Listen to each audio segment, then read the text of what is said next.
The Fitbit Sense 2 was a game changer when it came to health-focused smartwatches, and now the buzz is all about its next-gen sibling, the Fitbit Sense 3. In today's video, we're diving headfirst and exploring the possible features and release dates for the Fitbit Sense 3. So without further ado, let's get started. Fitbit has been on a roll with their Sense series, and we've noticed a pattern in their release schedule. The original Fitbit Sense hit the market in late August 2020, followed by its successor 2 years later. If history repeats itself, we can expect the Fitbit Sense 3 to make its debut in late August or early September 2024. Plus, this timing lines up with the IFA tech event in Berlin, where Fitbit loves to show off its new gear. But there's more to it than just dates. Launching in late summer is strategic because it's right around back-to-school shopping time, and it gives Fitbit a chance to build hype for the holiday sales season. Now let's talk about what we're hoping to see in the Fitbit Sense 3. The Sense 2 got a lot right, from its lightweight design and impressive battery life to its robust health and fitness features, but it's not all sunshine and rainbows. First up, we've got music controls and offline storage. It's a bummer that the Sense 2 lacks music controls, making us rely on our smartphones during workouts.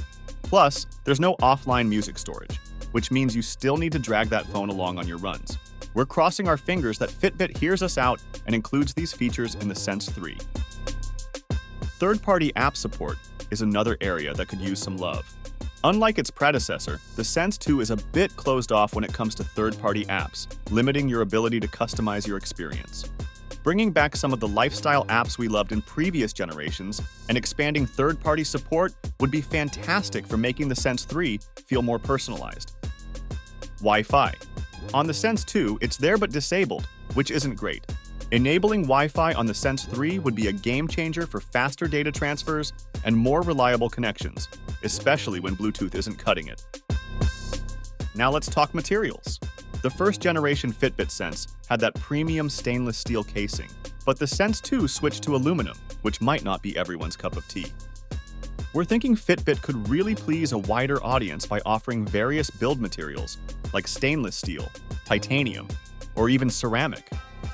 This would give users more choices when it comes to durability, weight, and style. Sensors are a big deal. The Sense 2 has plenty, but there's room to grow.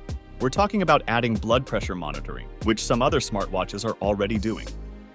Plus, advanced performance metrics tailored for running and sports would be a game changer. Imagine getting insights into your running form and cadence right from your wrist. Now, cellular connectivity. Fitbit hasn't gone all in on this trend yet, but we're crossing our fingers for a cellular Sense 3 variant. It'd mean you could leave your phone at home during your workouts and still stay connected. Last but not least, the dreaded subscription. Fitbit started this trend of optional subscriptions for advanced features, and it's not our favorite thing. While the basic functions are solid, it feels a bit restrictive to pay extra for the full experience. We're not thrilled about it, but it's happening in the wearable tech world. So that's it for this video. We're excited about the Fitbit Sense 3 and hoping to see some of these improvements. Let us know what you're looking forward to most in the comments below, and don't forget to hit that like button and subscribe for more tech updates.